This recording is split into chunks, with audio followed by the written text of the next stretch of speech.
In the meantime, Nigeria's Presidential Election Petition Tribunal, sitting in the nation's capital, Abuja, has adjourned the pre-hearing proceedings of the opposition Labour Party to May the 19th.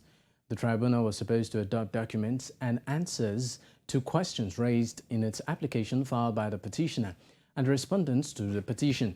However, this was not the case, as the counsel to the Labour Party candidate accused Nigeria's Electoral Body of refusing to grant them access to inspect election materials.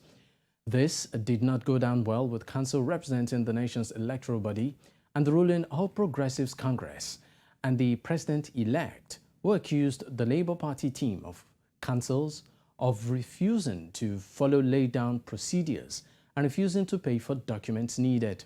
The tribunal urged all parties to reconcile their differences, respond to questions raised in the applications filed, and agree on documents expected to be tendered during the course of the proceedings, and meet again on May the 19th. News Central's Amadine Uyi was at the tribunal and joins us now on the news to give us more updates as regards the happening. Thank you for your time, Amadine, once again. Thank you very much. All right, so let's get straight to it. Just a follow-up from, of course, our earlier conversation. Can you keep us up to speed as regards what exactly transpired today at the tribunal? Okay, we had expected that the tribunal will commence the pre-hearing proper today, following the adjournment sometime last week.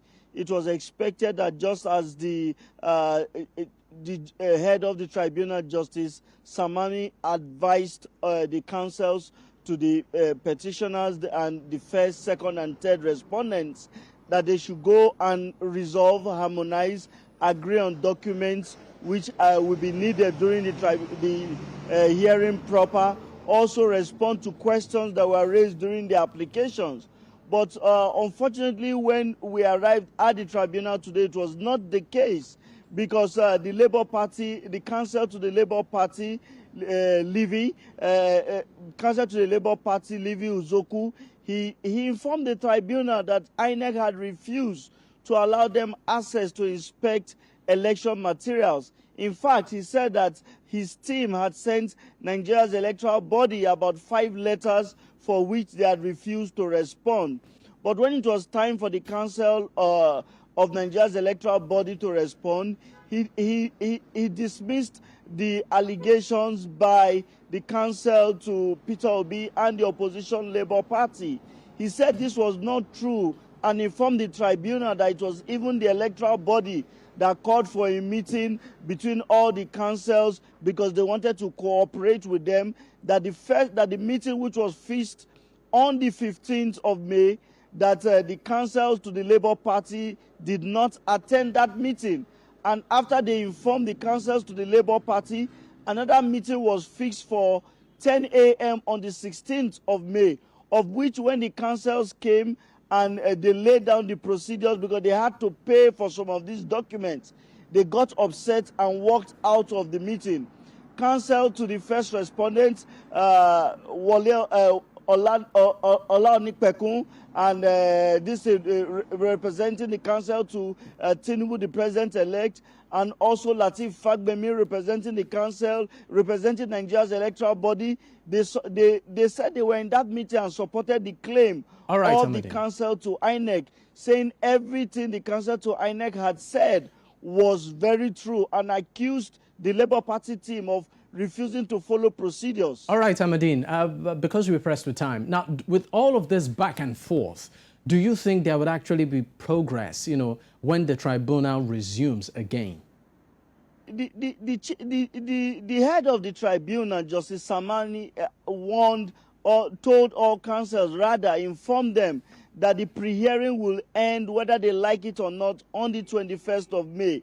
And he told them, he said they should go and reconcile their documents, because the way it is done is that all the councils will have to agree on the documents submitted in the course of the trial, of which he told them that it was in their interest that from the 19th till the 21st, which is Friday into Sunday, that the tribunal will sit. So from the part of the tribunal, they said that there is going to be progress, and they are tired of this back and forth.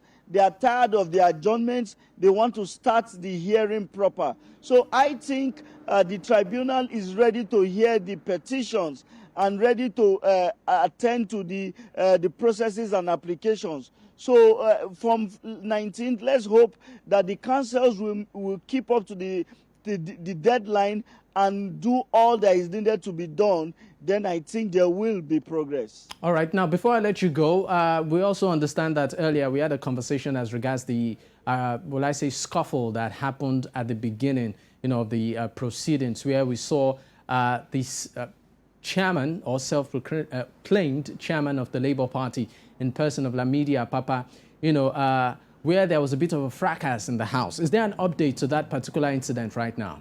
Okay, what happened was a shocker to many, and it was not expected because it was within the jurisdiction of the Court of Appeal, the venue designated for the tribunal hearing.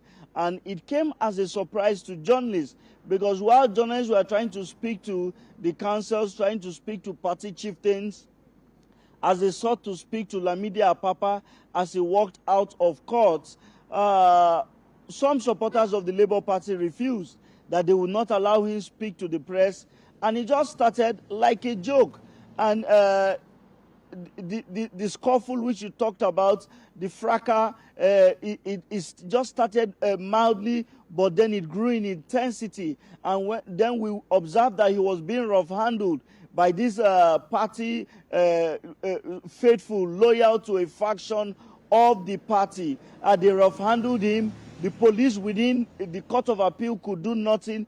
It had to take the armed security personnel from outside the court who had to run into the tribunal venue and rescue him because they almost began to lynch him. It was an unfortunate event, one that should not happen within the Court of Appeal, considering the fact that the courts are regarded as sacred and hallowed grounds. And we hope that going forward, that the security operative stationed at the court will not let a repeat of these incidents.